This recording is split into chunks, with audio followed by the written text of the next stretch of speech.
So summer offers us more, right? More time to do what we love with who we love. But there is one household something moms would box out if we could. We don't want or need more screen time. My next guest has some strategies to save us from a summer of screens. Andrea Davis is a speaker and writer who shares practical tech perspective on her Instagram, Better Screen Time. Hi, Andrea. How are you? Hey, Brooke. I'm good. How are you? I'm good, and we're hanging on your every word because we all need advice, myself included, in this category. We're going to break down your best tips for young children and your best tips for the preteen stage as well. But first, you say there is one piece of advice that acts as a foundation for any age, any stage. Yes, that is to create a family tech plan. So as we gathered our kids together and started talking about how we wanted to use screens, we talked about where will we use them, when will we use them, with who, for how long. And we found that to be really helpful to get the kids buy-in in how we were going to use technology. So that family meeting becomes that foundational conversation for any guidelines that follow. Yes, exactly. All right, for those of us with littles, you say screen time has to be predictable. Yes. So young children thrive on routine. And so to save your sanity and the whining and the begging, it's best if it's just at a regular time. And when my kids were young, that was Friday afternoon. And that was because the piano teacher came to our house and I needed the house to be quiet while the kids were rotating through the piano lesson. And so that was helpful because the kids knew when it was going to happen. So they weren't asking other times. And that's really helpful. They knew it was just for Friday afternoon. Once a week, really? Is that what you held yourself to?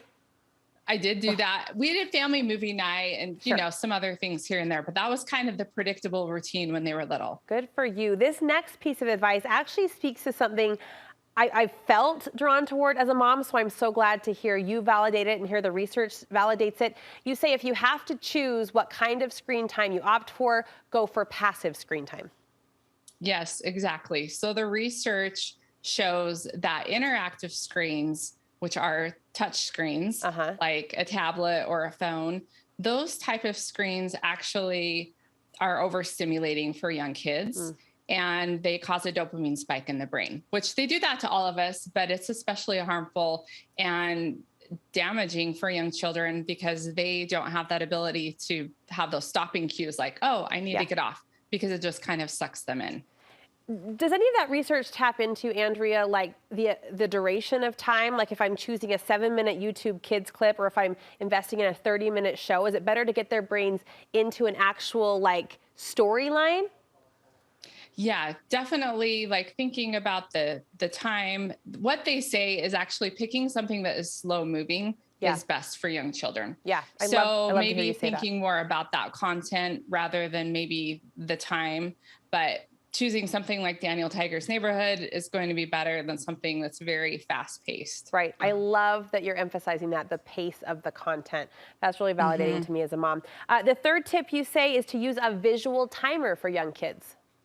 Yes. So we love the time timer, and I'm not going to turn it because it will go off while we're chatting, but it has a visual timer, and, or if you just have a kitchen timer, something like that. But that's so helpful for young kids. And then just talk to them about what you're going to do when that timer goes off, and then other things become the reward. All right, let's talk about some strategies for the preteen age group or the teenagers. You say it starts with clear tech boundaries.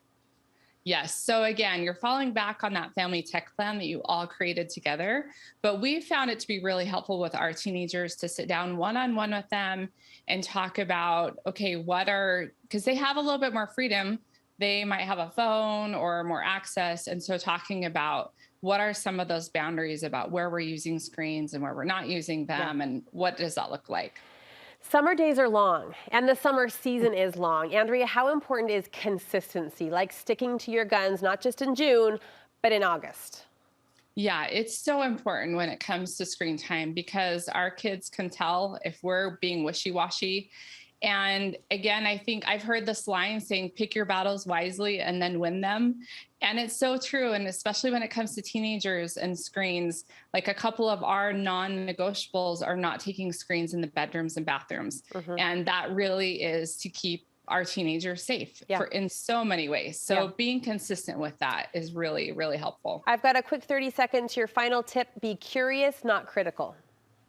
Yes. So as our kids grow into teens and they do have more access on tech, it can be really easy to feel like just saying, get off your phone or get off the school device. Like, and that's a critical part of us. We just kind of want to rip it out of their hands.